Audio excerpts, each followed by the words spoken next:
So just to check again, how many do HR work like that's your responsibility? Just put up your hands high so I can just... Not full time. Well, even some, because you got no other HR person there, so you do it. So how many are doing it because you don't have, you're a small company, you don't have anything else?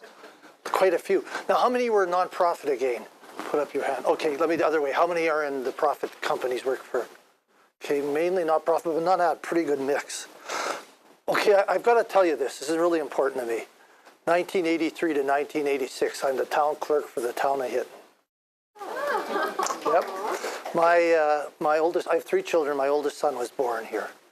And for some, even though I'm a small town guy, come from Hay Lakes, and grew up my children mainly in Beaumont for quite a few years. But that oldest son who played junior A hockey said, you know, if I would have made the NHL and he came close, he said I was going to say I was from Hinton. So it's darn. And so he just seems like he has an attachment to Hinton, even though he only was here for a few years when he was a little boy. And Dr. Duncan Murray, who the rec center is named after, he delivered him. So. Yeah, so there you are. I had to share my connection with you guys. Thank you. Yeah, I went for an hour walk and I had all these memories, and it was emotional. So I'm a guy in the trenches. I worked for 40 years. I do teach at the University of Alberta. I teach at Norquest.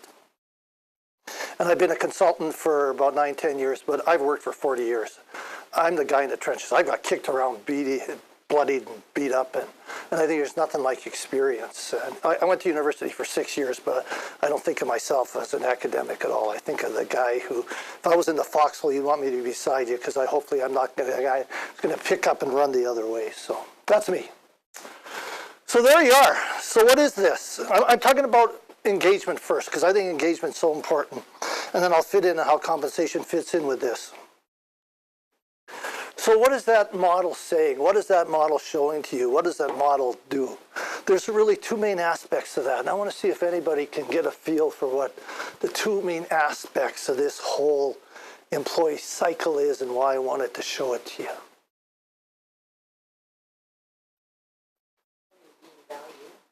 What's that? Being valued. Being valued is part of it. There's sort of 2 main themes to this, and I want you to see if somebody can pick up what the main 2 themes of this is. What I call this employee cycle engagement. Anyone else take a shot?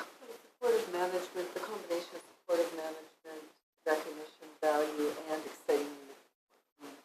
Yeah, these are important elements of this, but there's 2 main themes to it. That's part of it, yeah. So what it's really saying is that, Melissa, the day you start our organization to the day you leave, we're going to make you better. That's my promise to you. When you leave, you're just going to be a more highly skilled and better employee. So when you go to Edson, hope not, because they're the bad guys. But if you if you go somewhere else, right? We want to beat them in hockey real bad. If you want to go somewhere else, right? You'll just be a better employee. So it'll be good for Alberta. It'll be good for Canada, right? That's the other thing. And the second thing is about engagement. It's saying that if your employees are engaged, they're just going to give better service. Right? And a lot of you are about service, and that's really important. Or you're going to make more money. That's important. So we can keep having our jobs. So these, I believe, are the elements that you do to get that, to have those 2 things. I think these are them. And what I'd like to do, I'd like you to look at that and see if you think I'm wrong. If you think there's something there I'm missing that's really important. I added 2 elements in there. I added the culture and communication on the inside, because I think that's central to everything, right? And culture, to me, is so important, but you can't really describe it. It's a feeling, isn't it? You know, you go in and say, what's the culture? Well, you can have a few principles and talk what it is, but it's almost something that's just there. But if you got it and it's good, it's a damn good thing, right? And communication is just important, right? I don't know any organization I've gone into that people say, well, what's one of your biggest problems? It's communication, right? Communication. It just always is, because we're about communication. Human resources is tough work. It's tough work. People are complicated. They're not easy. They're not easy. Everybody's high maintenance. Hey? A few more people are easygoing than others, but everybody's high maintenance. We just are, we're complicated. So it's hard work. I had a slide, I wish I had it here. It shows you the 24 different areas that HR has to cover. Right? 24, I've got 24. And you guys were adding to it. I'm going, oh my God, we got to do 24 areas, and now you're adding these, and you guys are putting in those core competencies. I'm going, oh my God, how do we do that all? And you know what I mean by that? What is there? There's recruitment, onboarding, conflict resolution, exit interviews, could be negotiations, and you guys probably think of some more, and I wish I had it here, but I don't. But why did I pick those things? And we're going to talk about each one of them. So, what's your name, sir? I can't see the name tag. Jason. Jason, you were saying, like, we can't compete financially with these other companies, right? So my suggestion, or the only thing I'd say, what are these other things on here that you can do that? To me, that's your option. And you know what it is? If somebody's about money, they're always going to be about money. That's my experience. If you've got this employee comes in, I say, I want more money, and you give it to him, guess what he's going to do a year later? He's going to come in and say, a year later, I want more money. And if you give him to him, what's he going to do 6 months later? If you're always about money, you're always about money. And finally, to me, you got to call them. Say, you know what? That's what we pay. You don't like it, go work somewhere else. Because they're never happy. Because they're just about money. And we get those in industries, both trades and not. So I say, maybe you can, is there something in the work you can give them? Is there some benefit you can give them? Is there something with extra flexibility you can give them? You know, what maybe special training that you can give him might not cost a lot, but could be really valuable to him. That's the best I can offer to help you with that, by looking at one of these things. Anything I'm missing in there? Anybody see something important? Yeah, so how you get selected, how you get onboarded, the work you do, supportive management, are you a good boss? Are you respected? Are you valued? Do you feel like people really value you as an employee? Do you have some opportunity for learning and development? Do you have a flexible work environment? Ada talked about flexibility a lot in the work environment, how important it is. Is your pay fair? That's, to me, it's about fair pay, right? People are never happy with the pay they get. And then what do you glean when they exit them? So, this is where it comes from. My model I developed was after reading 2 books. And they did the research for me. They talked to 17,000 people. And it was done with different ages, Gallup, different ways, different organizations, profit, non-profit. And from this terrific book by these 2 ladies wrote, and I think it's in the States, so it might be a tiny bit different Canada, but pretty close. They talked to 17,000 people, and these are the main reasons why people said they stayed. And I want you to look at that, because I'm going to show you a slide from another book they did about 8 years later that gives the top reasons, and there's a few changes, and I want to see if you can pick them out. See how sharp Hinton is this morning. But look what's at top. It's the work you do, right? And that's good and bad. The problem is, let's say you're a survey assistant. And your survey assistant, you have to work out of town 3/4 of the year. And you've got to live in a motel in Whitecourt for 3 weeks. And then you go up to Fort McMurray and you live in a motel in Fort McMurray for 3 weeks. And you're away from your family. Like, it's tough, right? So you can do a few things to help those people out. Try and get them home more often. Try and do some extra things for them. But the job is still the job. That's still the job. And if you've got some young man that likes to work and live and eat in Starbucks and do his work there, he just isn't going to do that type of job. So you can sort of make it so sexy, but only so sexy. And after that, the job is what it is. But you try and do some things, right? Yeah, spice it up. So that's where I developed my model from. So here you are. Here's the same 2 ladies coming out in 2014 with what they put in here. Anybody see a couple things that have moved? Job location, yes. Job security. Yeah, one moved up. What's that? Working with great coworkers. Working with great coworkers, yeah. What's that? Well, they also included clients.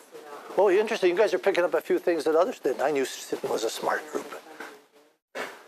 One moved up a fair bit.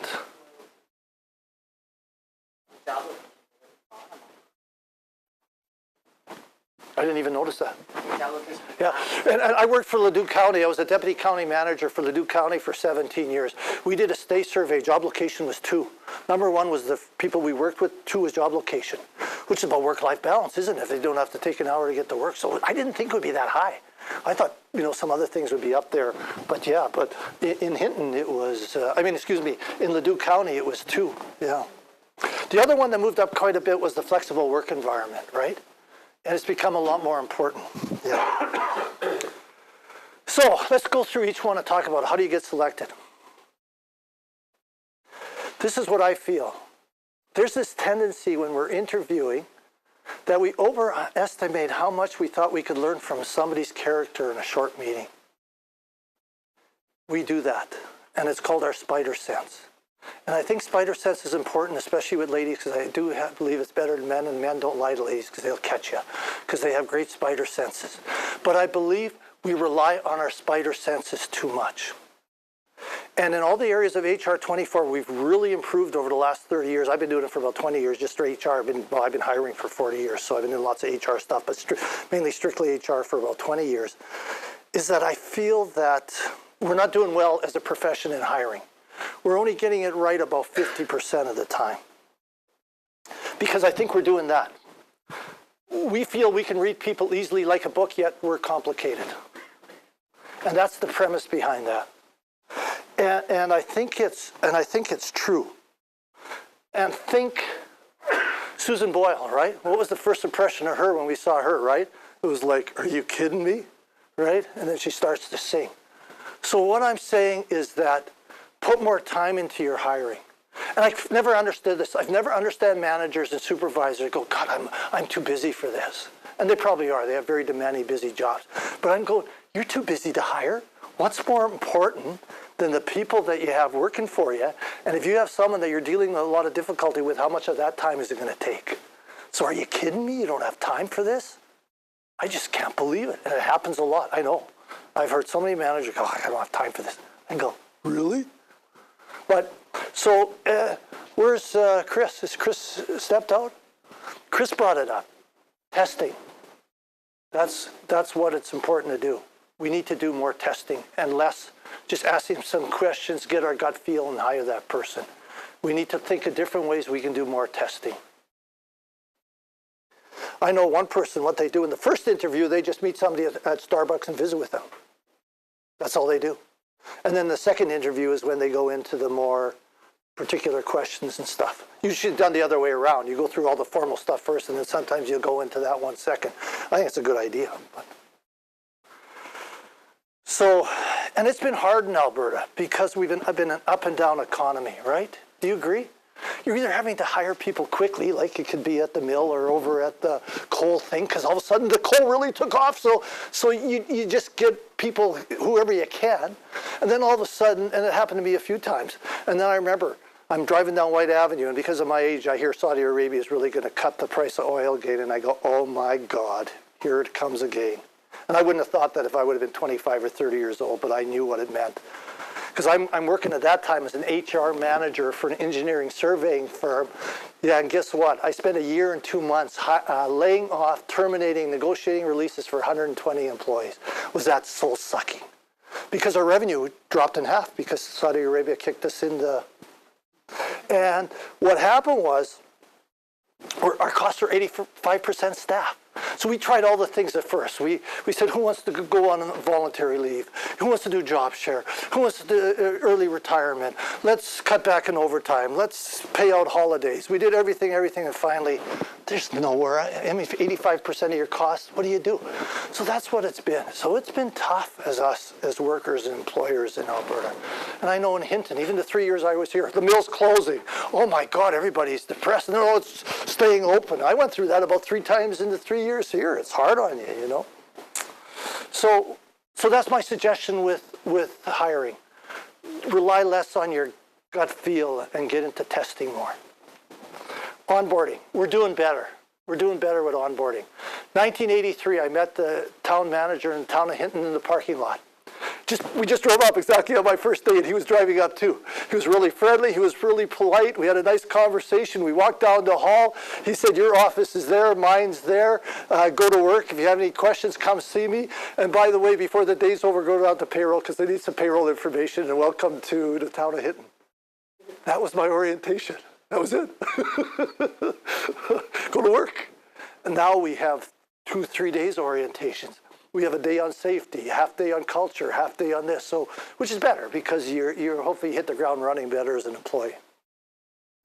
Where we're not doing a good job is when you're promoting your employees from your line positions, even in small companies, supervisory, but you don't give them any supervisory or management training before they start in there, and all of a sudden they're having to start supervise people. And you wonder why they're not doing well. Or we take middle managers and make them senior managers, and we haven't done any special training for them, because there's a big difference when you're a senior manager and middle manager. And the reason is that people do the orientation manuals, or HR people are usually people that are not high in organizations, so they don't understand what it is like to be a senior manager. I was a senior manager for 20 years, and it's different being a middle manager or just a supervisor. Very different.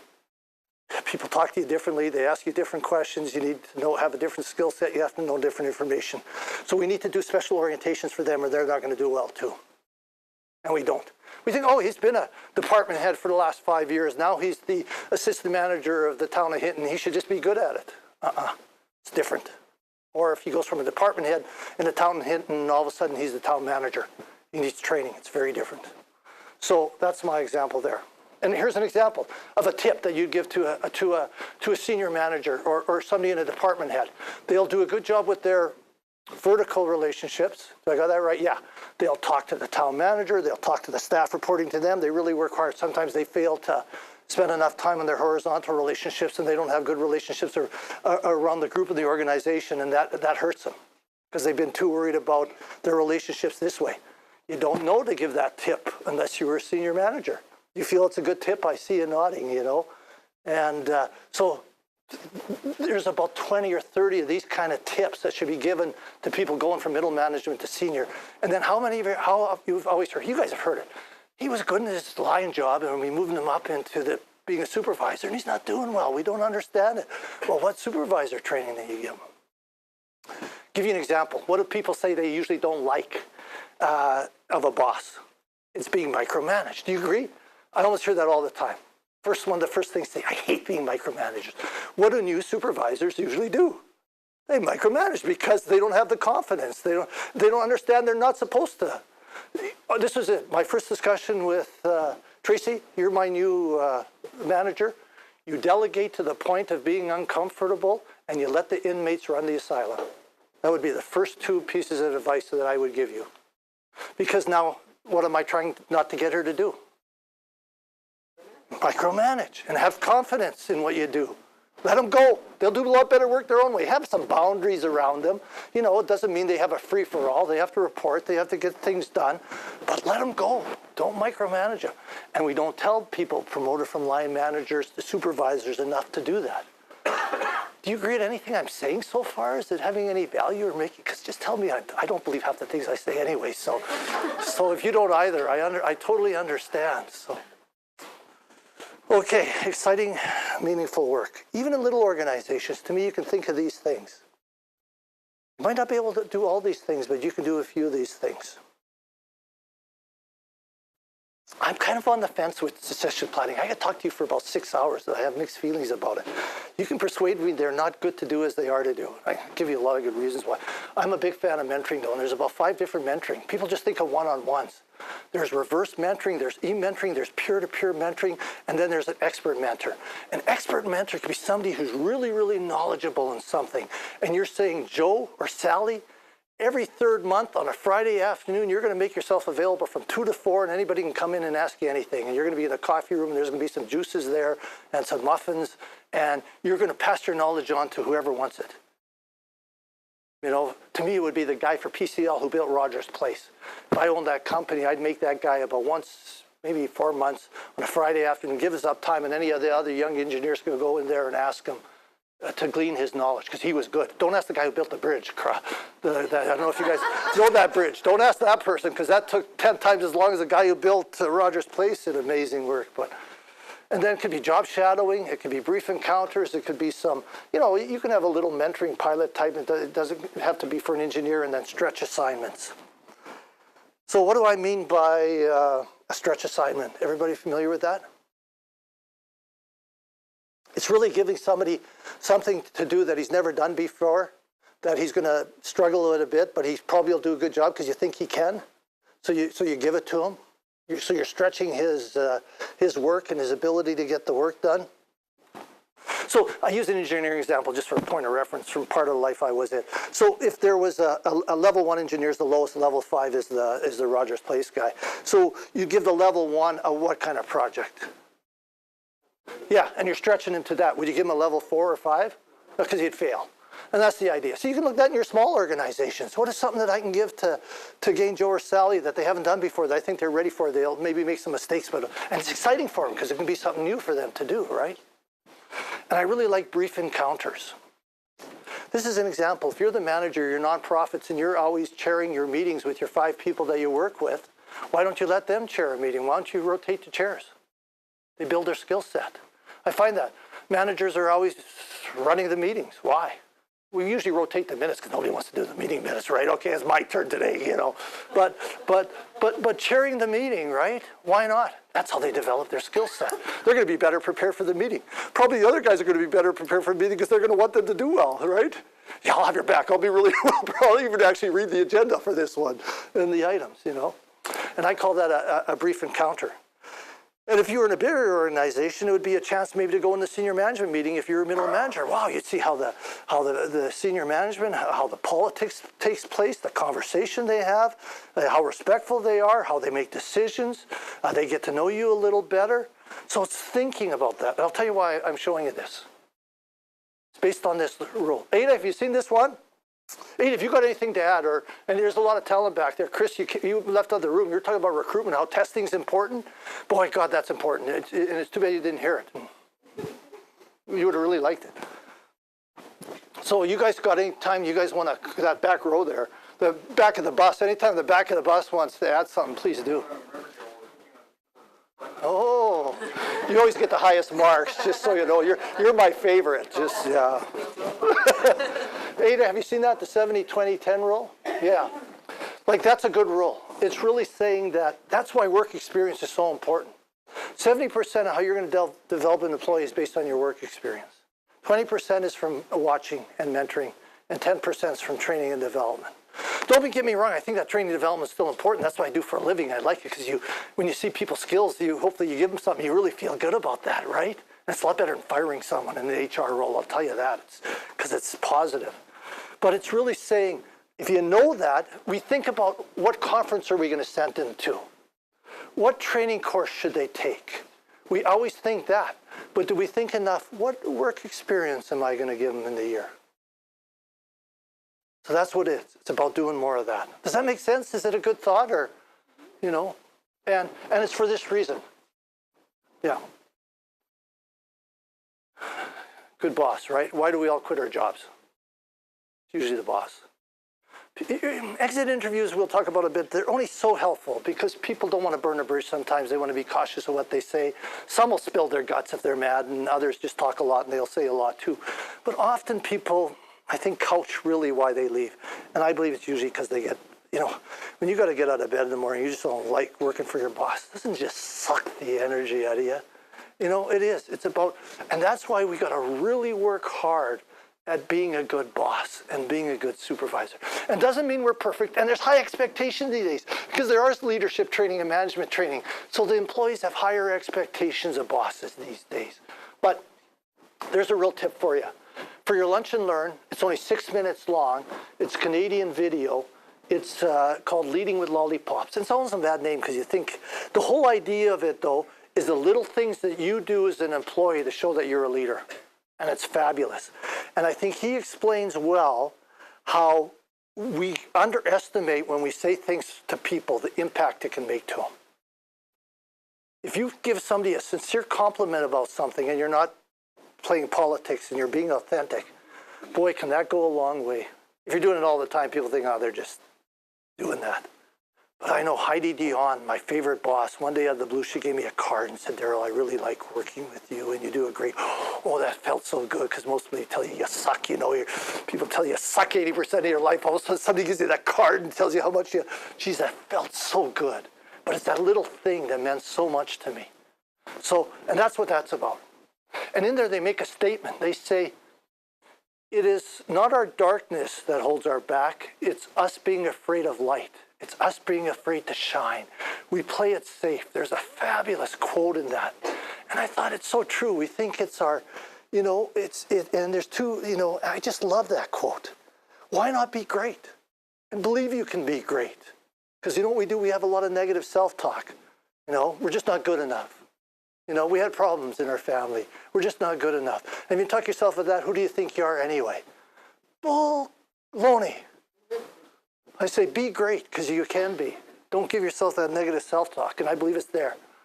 The other one is this. I believe if you do these 5 practices of leadership, you'll kill it. You'll kill it. Okay? And inspiring a shared vision, modeling the way, challenging the process, enabling others to act, encourage the heart. It's been around for about 25 years, this causes and posers. What I really like about it is not, if you do these 30 things well, you'll be a good supervisor or manager. No, it's just try and do 5. It doesn't mean you're going to fail. No, you'll fail. You won't do well as a boss or supervisor. But I think management and supervision is so important that I really wanted to get on my soapbox and show you this. What do you think of those 5? There's lots of experience in here. Lots of people have done supervision. Do you see some merit in those 5 things, and what do those 5 things mean? Inspiring a shared vision is about what? Where we're going. Yeah. How many of you do strategic plans? Put up your hands high, I want to see. See, not very many. So how do you know where you're going if you don't do a strategic plan? You kind of know where you're going. You do. You know what I mean? I mean, I'm saying that not to you specifically. Yeah. I'm just saying, yeah, are you the boss? No, I'm not the owner. Oh. Boss. Right? Yeah. So it's where the boss of the company wants to go, but it's also where I would like to go within the company, where I see my position. That's why strategic planning is so important.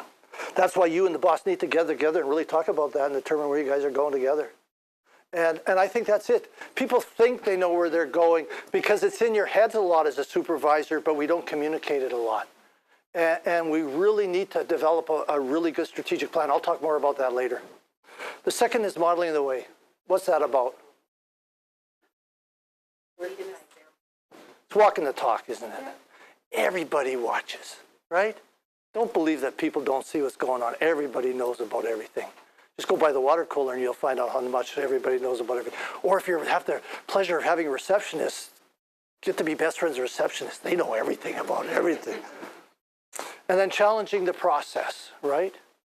If you say you want change in your organization, but you criticize people when they make mistakes, are you going to have much change?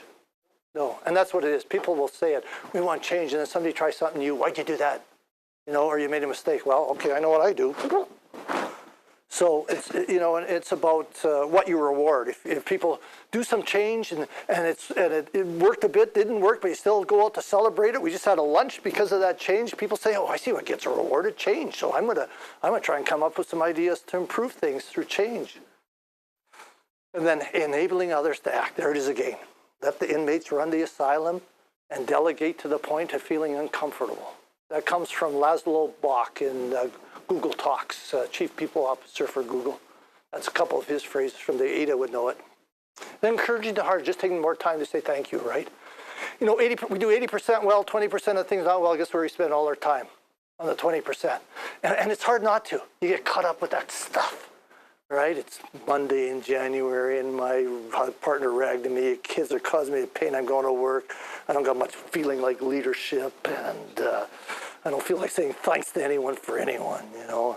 How can you want to, you know? But if we know that we take the time to say thanks for the good things going on, it causes positive culture. It gets a lot of energy going. So, Okay, see, I'm taking you through just a few main concepts. Is it worthwhile what I'm saying? Because I can go really quick. And being recognized, valued, and respected is so important. The problem is, see, I love that quote. Look, respect's like air. As long as it's present, nobody thinks about it. But the moment you take it away, it's all people can think about. Isn't that true? Yeah, I love that quote. You know why? Instant people perceive disrespect in a conversation. It's no longer about the conversation. It's about defending their dignity, right? Okay? That's why you want to be respected. But this is the problem with respect. Ask employees what they feel they want. I don't want to be micromanaged. What else do you want? I want my boss to show respect to me. And bosses don't understand they're not showing respect. I'll tell you why.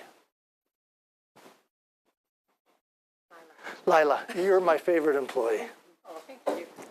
Yeah, she's just nice. She gets her work done. I never have any problems with that. She's very professional. And I've got 7 people that report to me, but she is my favorite a bit. I can't make that known, right? But because of that, I feel so comfortable with her, I joke around with her, right? Because I can. But guess what? She doesn't think I'm funny. She doesn't like my sense of humor. So I'm even showing her more respect. And actually, what are you thinking? That you're being a little bit disrespectful. That's what makes respect hard. It sounds simple, but it's not as easy as it is. So we got to, and for me, I don't know about you guys, when I was a senior manager for 30 years, guess what my biggest problems were? Guys, what's your biggest problems if you're the owners of companies or on top of companies? I don't know if you guys feel like it is with me. It's the problems you don't know about, because what can you do about it if you don't know about it? That's the thing that comes bite you in the butt. And sometimes you could be acting in a way that's a little bit disrespectful, but I don't know that I'm doing it, And then how do you have a crucial conversation with the boss to let them know without that being career limiting or maybe getting the boss not to like you as much, right? So being valued is so important. Do you guys agree? This is one tip I can give you all again. Go into your colleague's office or if you're a supervisor, go into your lowest person on the totem pole that reports to you and say, Denise, what do you think? There's nothing that makes an employee feel better than feel valued. And we don't do enough of that, I don't think. I'll give you my story. I had the same executive assistant for 15 years. We cried together, we laughed together, we worked hard together. She left. And then I had a new lady, wonderful too, I just hired her. And about 6 months in, she says, I really enjoy working for you. And about after a year, she came in. This is on her own, saying, I really enjoy working for you. And nobody says that to me because nobody likes me. So it was really nice to hear an executive assistant saying that to me, So finally, I think she said it about a third time, a year and 2 months. Finally thought, I think I know why, but I'm going to ask her. So I walked in the office and said, Mariette, on your own a few times, you said that you really like working for me. You're one of the few. Can you ask me why you said that, right? And she said, Daryl, because you asked me what I think. You asked me, I didn't even realize I was doing that. Like I didn't go to Management 101 and they said, make sure to ask you. I just was doing it because I actually really want to know what I think. I'm glad I was a little disappointed. I was hoping she was going to say, because you're a wonderful man. She didn't, She says, because you asked me what you think. And the reason I share that story with you, because what it is. What do you think she felt? Yeah, she's an executive assistant. I've got 100 other people reporting to me, including a number of department heads, and I have about 250 people under me, but I'll go to her and ask her for advice or what she thinks.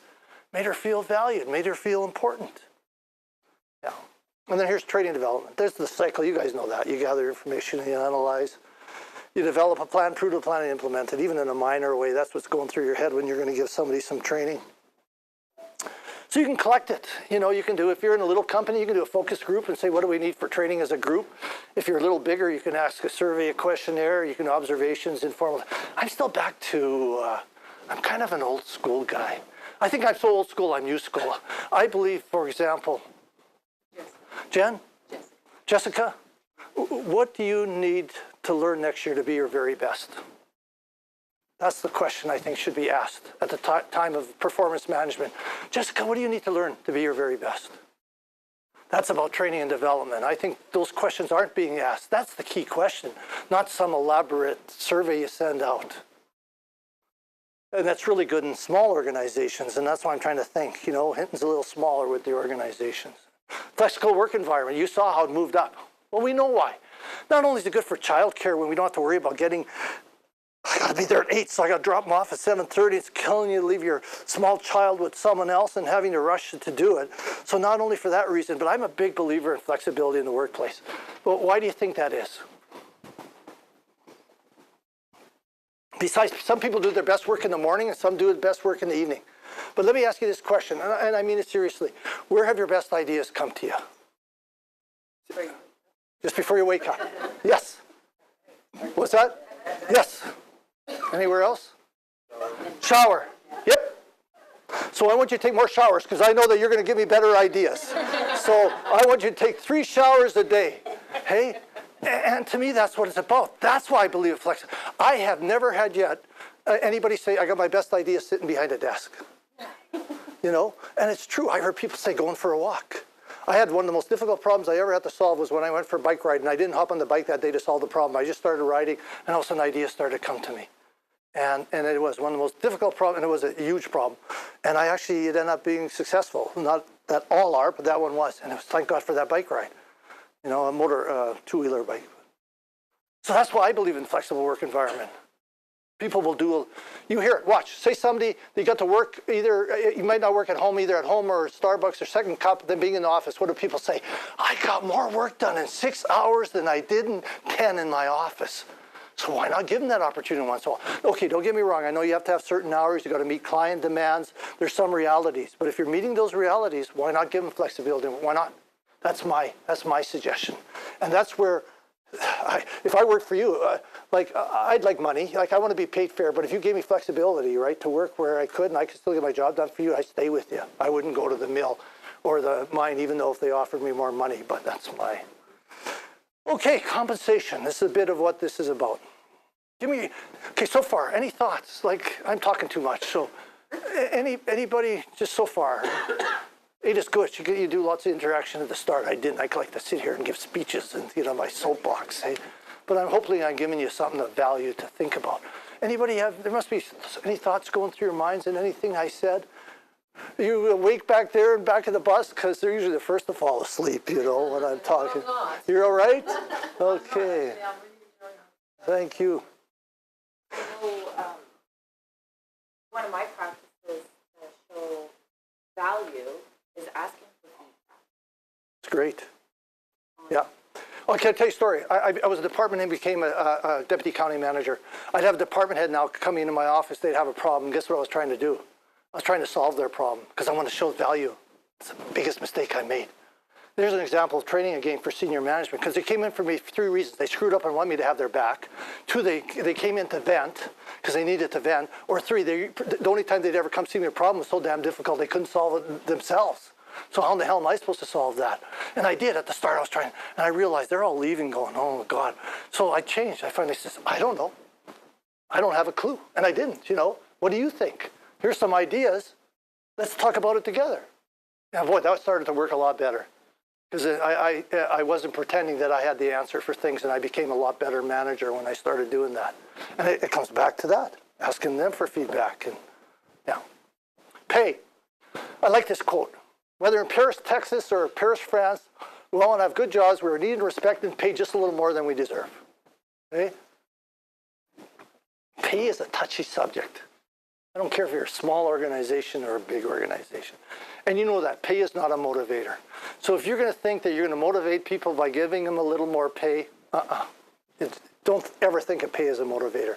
Because all they're saying is, I'm finally getting paid what I deserved.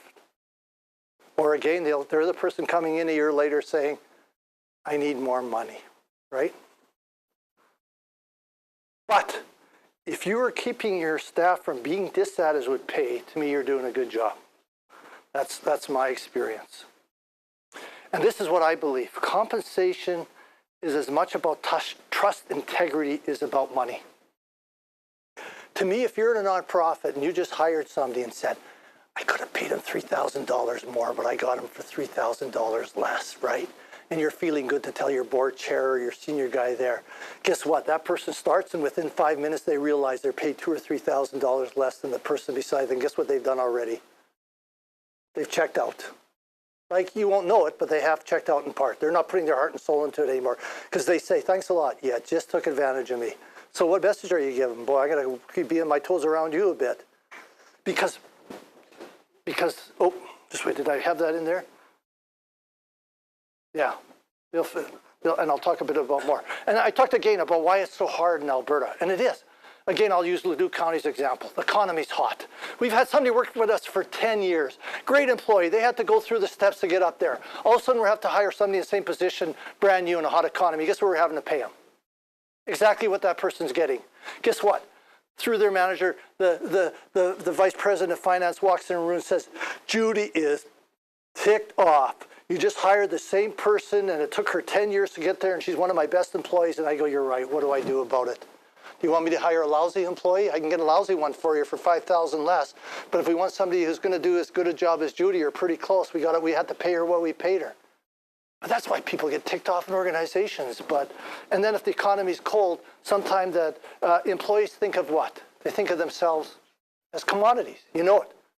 Our price of coal just dropped from $300 to $30. Let's get rid of 200 staff.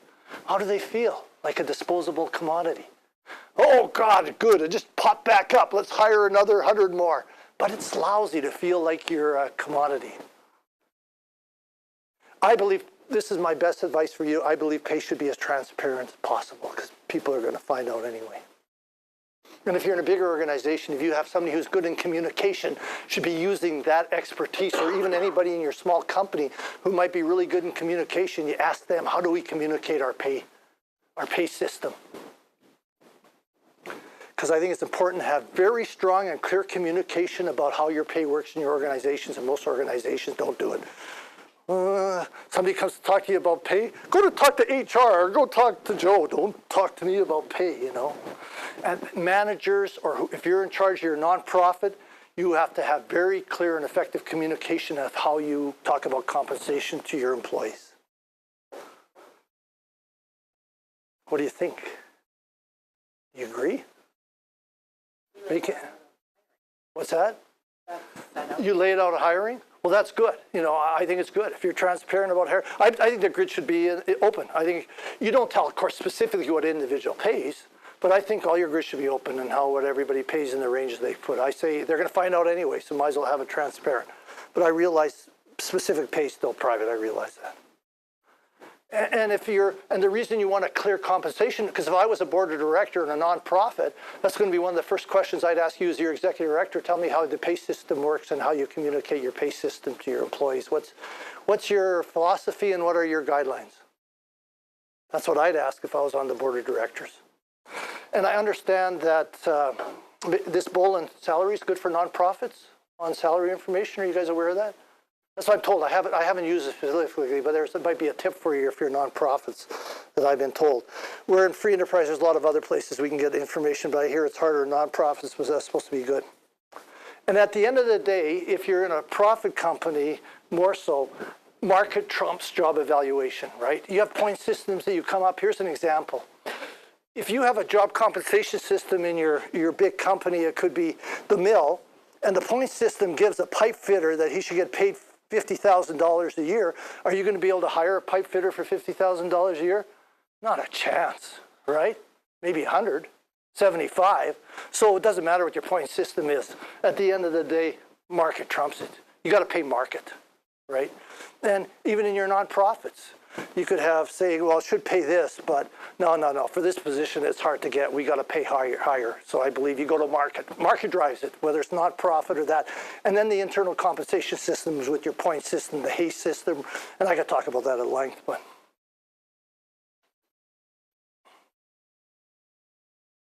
so this is what employees want. They want to have access to knowledge and information that influence an organization's pay, promotion, and status systems, and how this applies to them, even in small organizations. How do I get a raise? How might I get a promotion? So what I think is really important, you have a clear compensation philosophy and clear compensation guidelines. And guess what your task is now? Ha! It's to develop your compensation philosophy and key points in your compensation guideline. So how are we doing for time? Am I gone way over, under, or we're good till what time? 11:50, eh? Okay. So you five are a group, okay? You're the Edmonton Oilers. You five are together. You're my favorite team, the Boston Bruins and Oilers, depending who's doing better. This year, Boston Bruins are my favorite. Last year, the Oilers were, but yay, Boston, boo Oilers. So you're doing so sucky this year, you guys. And you guys are the dreaded Calgary Flames. So let's see. Let's see. Maybe you go down with those guys, and then you six will work together. You five work together, and then you're a group. So this is what your task is. What's going to be your compensation philosophy, and what are your compensation guidelines? So by compensation philosophy, this would be my main one. This is what I mean. Are you going to pay at market? Are you going to pay below market? Are you going to pay above market? What's generally your principles with benefits or any? It's your main philosophy of how you're going to be. And then I'm going to try and let you guys guess what the guidelines should be, and I have a few thoughts for you. Make sense? And then we'll share. You don't have the paper. So you can pick I'll tell you what, you guys be a nonprofit. You're a nonprofit, and you guys are a profit. Just to make it, you're a profit company. Doesn't really matter much, but just in case you might have a bit of a tiny bit different perspective. One profit company, the Edmonton Oilers, one fabulous Boston Bruins nonprofit, and one dreaded Calgary Flames nonprofit. That's your point of reference. It's nice to see a lot of good conversation going on. This is really good. But I'm going to try and finish a little earlier for you guys. It's great to see the conversation going on. Let me throw in two quick things so I don't forget about it. I want to share two quick ideas with you, and it's about engagement. It's these here. I love this quote. I don't look after the clients. I look after the employees, because if I take care of the employees, they'll take care of the clients. Do you know whose quote that is? Anyone? I might not have an exact word for word, but pretty close. It's Richard Branson, right? The guy with the nice hair that's older. I wish I had his hair. I hate it. But he's the guy who was 400 companies, Virgin, right? I think he comes out of Britain. And I think he's got it. And that's probably why he owns 400 companies. And this is the mistake I make. The HR director for the town of Hinton back there. This is the mistake that I see that's made. If the council's saying, let's treat our employees like crap, but we want you guys to take care of the citizens. Are they getting it? No. And that's the way it usually is. There's nothing more enjoyable than beating up people that work in public practice, right? Especially by those in free enterprise. Those lazy people in public practice, or those lazy people in nonprofit. Crap. Total 100% crap. And I believe that if you get a council that are really, really looking after the municipal employees, you're going to have the best service that you're going to see ever, ever. And that's where they should be focusing. And I've seen it. I'll tell you, there's one company I went in on maternity leave to be a senior HR business partner. It's a large private company. And it was really great. They had this about 8 years ago, they had a diversity workshop, right? To be important, to be diversified, which this is about, which is fabulous. What the talent pool does is, I think, outstanding. Good for the talent pool. So they did. They talked about how it's important to diversify for all the different ethnic groups. And then guess what they do? They'd walk down the hall after, and they'd sit there. The in-joke was to criticize people that worked in public practice because they were so much smarter and better because they worked in private. I swear, it was there. It just drove me nuts because I came from the public sector. I actually had a young engineer that came working for me for the private sector. He was a star. He was young, bright. And after a couple of years, he goes, Daryl, I got to go work back in private practice. It's too damn hard. Working in public practice is too hard. And I think he was being sincere. So that's just my song and dance. There are really, really good people in public practice. There are really, really good people in nonprofits. There are really, really good people in private practice. But there's no difference. No difference. So there you are. My second one on engagement. This is an interesting one. So there I am, Leduc County. Anybody comes from the rural municipality, like I spent my whole 17 years there trying to keep the public works guys happy. It was an impossible task. And what was so hard about it, there's 7 divisions and 7 counselors, and those 7 counselors are best friends with all those public works guys because they all live in the communities, and they're the ones taking care of the roads. You think they're important? Yeah, like they're worshipped. They keep your roads clean. I did. And the counselor come in, how come you're not taking better care of those guys? The whole 17 years. It was impossible to keep them happy. I swear, you give them more money, it wasn't enough. Give them more benefit, not. It was never ending. And it really leads to this question about engagement. And I'll tell you why I have the story. ATB, the chief counsel, smart guy. He's their chief lawyer. He's a Queen's Counsel, and he's in charge of a large department. So he probably has a number of staff working. I have my guest speaker at one of the leadership courses. I designed and developed the 3-day leadership course. And I got him as a guest speaker. He said, never heard it before. He says, you're responsible for your own engagement. That's what he did. And he starts pointing the finger out. He says, it's my responsibility to give you leadership to the best of my ability. But it's your responsibility to be engaged. I went, oh my God, I shouldn't be talking to all those public works guys. I spent my whole life trying to keep them happy, to keep them engaged, and I shouldn't have. But there's some truth to that, isn't it? It's about accountability. Again, because if you have those millennials saying, what are you doing for me next? You know, it's not about that. They have to be engaged. It's our responsibility to try and do those things well in the cycle, but it's your responsibility to be engaged in there. I love being on the soapbox and saying this stuff. I don't know. So you know what I do? I'm just trying to get you to think, right? So I hope I've done that. Okay, compensation guidelines. What's your compensation philosophy? We were going to pay market value for the experience and education that the person provided. After a 3-month evaluation, that could change above market. Oh, nice. Great. There you are. I'd really like that. We play a market to start. If you have a chance to work for our company, you got a chance to be above market if you're bringing it. Okay? How about the wonderful Boston Bruins? Woohoo! We're on a streak. What was your compensation philosophy? Go ahead. Oh, I'm not. It's all right. What we felt was we were going to have a split. We would hire at market value 60% of our people in most cases, and 40% even if the value, 40% of them might be a little bit below, only because we bring them up. Okay, and you got to work within a certain budget, right? Well, that's good. At least you know this is the way it is. Okay, how about the dreaded Calgary Flames? What was your compensation philosophy? It's good that even if you had just discussion about things, it gives you guys a chance to talk. We said it's close to because of budget. We're nonprofit. Close to market? As we could get with our contract. As I think we'll always get what we need. Yep. Yeah. And giving flexibility. Flexibility. There you are. Build in as a compensation. See, and that's great. Because that shows that then you got to do what? You got to model the way. And again, it goes to work-life balance. You ever hear it? If you come for us, you're going to have work-life balance. And then 2 months in, you put in 40 hours of overtime, right? Like, don't say that if it's not the way it is. Counting departments always work forever. If I had anybody work for me accounting, you're going to work day and night and weekends, but we're going to pay you really well and you're going to learn a lot. At least be honest with them. So if you're going to say the flexibility, then you got to have it, right? But good, I like it. Nicely done. How about some compensation tips for compensation guidelines? Give a couple from the Edmonton Oilers. Few of your, how far you got's okay. Do you have any compensation guidelines? Okay. Middle table, did you guys come up with any compensation guidelines? Did you get that far, or did you guys get as far as guidelines?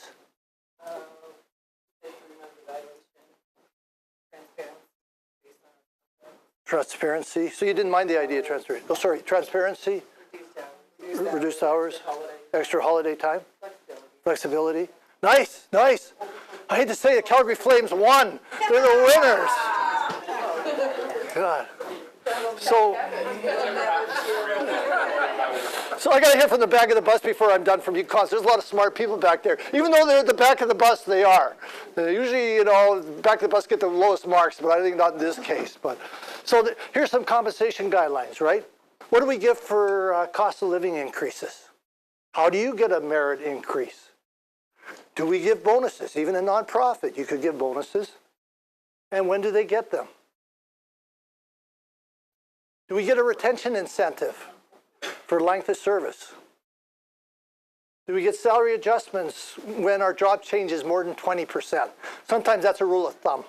It's an HR rule of thumb. If your job changes more than 20%, you might consider giving them a bit more money, unless you're in a nonprofit. Too bad. It says do whatever it says down below. The last line on the job description, right? The last line on the job description. Too bad. Yeah. Who makes the decisions on salary? How do those decisions get communicated? How does our benefit package have any flex options? So to me, if you indicate and have these as a guidelines, take it through whoever you need through and then have it approved by your board of directors or your senior management, and then you get it out to your employees, I think it gives them a really good understanding of how your pay works. And very few organizations do this. So that's my tip. Exit interviews. Then if we can get any information either through electronic or in person at both, if we can, it's great. And then it takes us right back to here. So I think if you really spend the time on selection, if you try and give them a good start, because you only have one chance to make a good first impression for that employee of your organization. That's why onboarding is so important. If you try and make their job as sexy as you can within the framework that it is, and try and give them some opportunities for stretch assignments and being able to chair those meetings and stuff. If you try and be a good boss, you're going to fail. Usually it's like this. That line's usually like this in being a boss. You get better at more experience. But if you try and live those 5 principles, those 5 practices that I showed you, if you try and treat your staff with respect, and don't do this. You know, I mean it. Treating with respect, there's so much as nonverbal conversations. You see it in the meeting, you're just killing it. And that's about respect. If you try and give them some opportunities to learn, if you try and give them flexibility, which was one of your compensation philosophies, why the dreaded Calgary Flames won. If you try and pay fair and be clear with your compensation guidelines, and if you try and glean any information that Ada talked about when they're leaving to find out what, like you say, the manager didn't do a good job, you hear that from 5 people just left, you might want to give some manager training to that person or really look at what that manager's doing. And then if you try and have a good culture, in Northwest, this is true, the lady said there is no gossip. In our department, there's no gossiping at the water cooler because all of our instructors are professional, and if they do any gossiping in the water cooler, they don't work here. Right? Fabulous chair. But you think that's not in their culture? And they don't. They're professional. They just don't gossip because they don't have time for it. And we're all human. It's fun to talk about other people a bit, I know. So there you are. I hope that would maybe help you with, besides the pay thing, thinking of some other things you can do in your organizations with pay and with engagement. So I hope you got some value out of this. Thanks very much.